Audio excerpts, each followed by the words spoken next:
You've driven the Xfinity car, you've driven the Gen 6 car, and today, every week, or not every week, but almost every week, it seems like the conversation with this next gen car this year has been about dirty air. So, as someone who has driven all three of those race cars, can you kind of give us insight as to how big the difference is in terms of dirty air? Because it's always been a thing in NASCAR, but it seems like it's exacerbated now with this next gen car. Yeah, it's definitely a conversation, and I hate to inform everyone that it's not going away.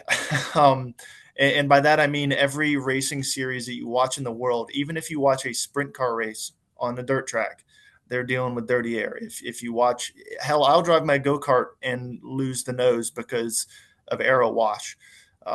So that's racing.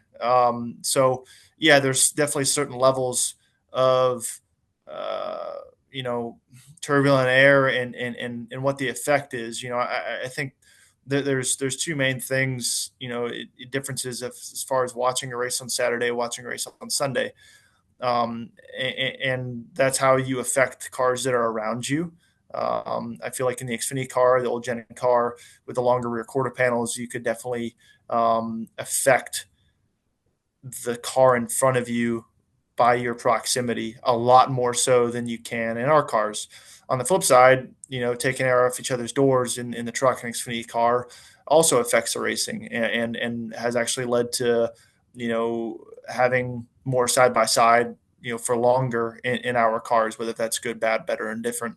But I think to my second point would be that we are all so similar and so competitive with one another that it's difficult to differentiate yourself. I mean that's the nature of having a highly competitive series. That if I'm half a tenth to a tenth faster than you in any series, am I going to realistically expect to pass you? That's going to be a hard pass to actually make. I'm going to have to go offline, have a big enough run. So I think there's a lot of details other than just the air. Like I said, that ain't going away. We're driving cars through air. We're going to move the air.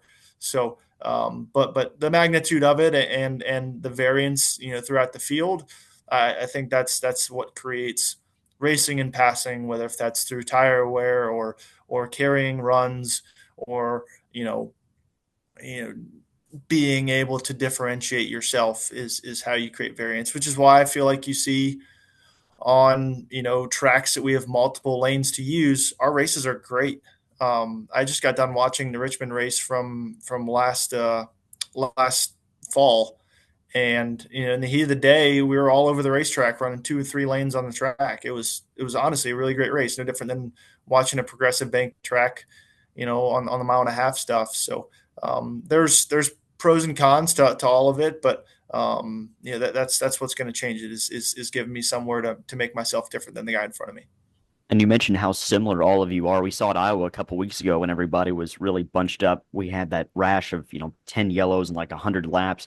Do you think that uptick in aggression is, especially at a track like Iowa where it was kind of one groove, do you think that uptick in aggression is a direct product of how similar you guys are, maybe on a long run, not being able to make a move, and then you get bunched up and guys see an opportunity and they make a move and you end up wadding up five cars. Do you think that's a product of that, or do you think that's just a natural uptick in aggression in modern racing anyway? I think you're going to get close to the end of the race in any series, and you're going to have an uptick in aggression. I mean, we watched, Watkins Glen and the Xfinity and the Truck Series, and we wrecked a bunch of stuff just because it was the end of the race. So I feel like that is just racing. But yeah, I think the urgency is definitely high. Anytime you have a chance to gain multiple positions, or if you have multiple positions in front of you, I was interesting to me because at the same time I had to pit from the lead and go back to 30th, and I was able to drive through the field because I was able to run different lanes. So it was pretty interesting to see all that. But yeah, if you're locked down and you can't, then you're stuck for sure. So very very interesting, but otherwise, wrecking at the end of a race is just because we're competitive.